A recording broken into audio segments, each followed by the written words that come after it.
the solving of problems. And everybody's got a list of problems. Everybody. The rich merely ask for a longer list. But solving problems is a real challenge, and there's all kinds of problems: business problems, family problems, personal problems, financial problems, mental problems, emotional problems. We've all got these challenges. But that's the game of life, how to take it like it is and make it like you want it. How to turn resources into productivity.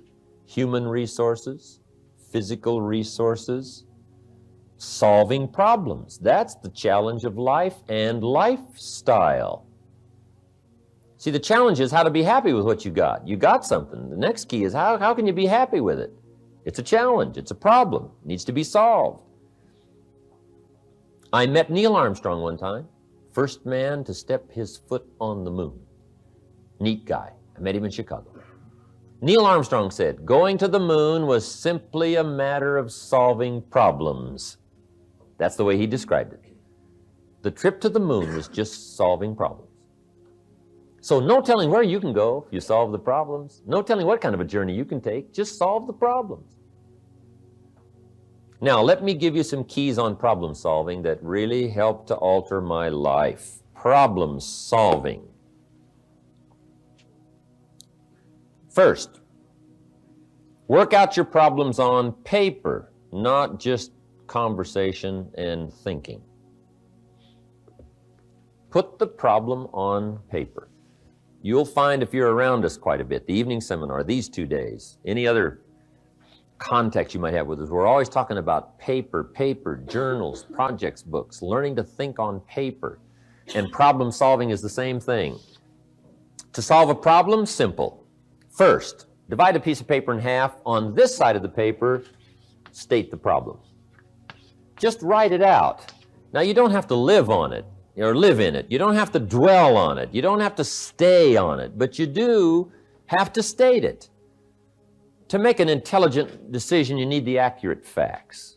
You got to know what the problem is. So that's the first step. Just write it out. In some very simple language, here is the problem.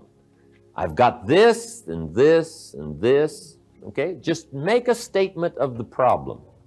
Now on this side, work out the answers. Okay, on paper, in your thinking process. Now to solve a problem, let me give you 3 questions to ask to solve any problem. 3 questions to ask to solve any problem. Now this is a process to go through. And you want to go through a process because here's what you want. Not just the solution to a problem. You want to become a problem solver.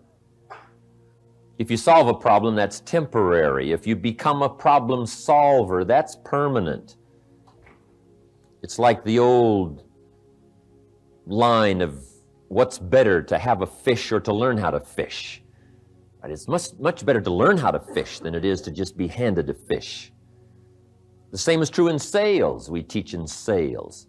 Making a sale is temporary. Becoming a salesperson is permanent. Right? People who are just going for the next sale, live what's known as the temporary sales life. And they're always scrambling, simply because they don't become a salesperson, a persuader, by working hard on themselves, okay? So what you want to become is a problem solver. And you do that by going through this process. First question is, what could I do? The first question to solve the problem is, what could I do to solve the problem? Now, don't go beyond step 1 till you've thoroughly covered it. Then just make a list of some of the potential answers. Here's the first one, here's the second one, here's the third one. I could do this, or I could do this, or I could do this. Just start toying with some of the answers on the paper. Then, once you've got these put together, which is the best one? You say, well, this one would take too long. I need an answer a little quicker. I need to do it sooner. This one seems a little weak. This first one I thought of, that's probably the answer right there. Just work with it on paper, not in your mind. The best way to organize your thoughts is to write them down. It's a little difficult to just organize them in your mind. Organize answers in your mind. Come up with potential possibilities, options. You just got to write out your options on paper, my opinion. Now then, here's the second question to ask.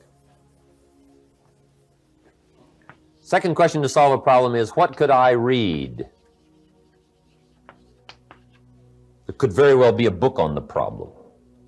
Or if I went back through my journals, what could I read that might find an answer?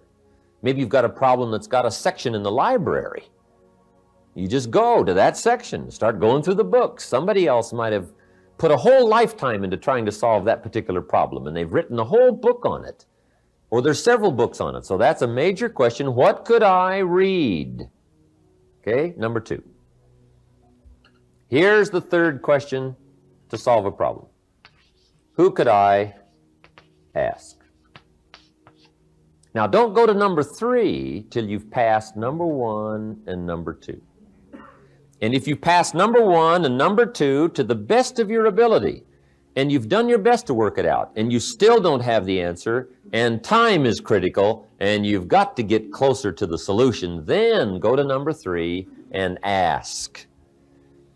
But let me tell you what knowledgeable people are always willing to do. Answer questions if they get the sense you've done your best to figure it out beforehand. You can't believe this sense you get from people. If you say, I've done this, I've been through this, and I've read this, and I've done all this, and I still can't come up with the answer, could you help me? Almost anybody unique would say, of course, right? What is the question? Let me see if I can help you with it. If you've gone through this process, we all respond, first of all, to somebody else's effort. They just didn't come to us for some cheap, quick answer. Okay? Now, see, we're all inclined to do that, right? When somebody says, I've done this, and I've done this, and I still need some help, and I think you can do it. We're ready to go for it. So, ask. Don't be afraid to ask. You know, go for the answers. But don't bypass this just for the quick answer, because that won't give you the muscle. It won't give you the personal development. It won't give you the strength and the know-how to become a problem solver if you skip these 2 steps. So those are the 3 steps to solving problems. And once you become a problem solver, no telling what you can do with your business and your life and your social contact. No telling what you can do with what you've got for the rest of your life's journey.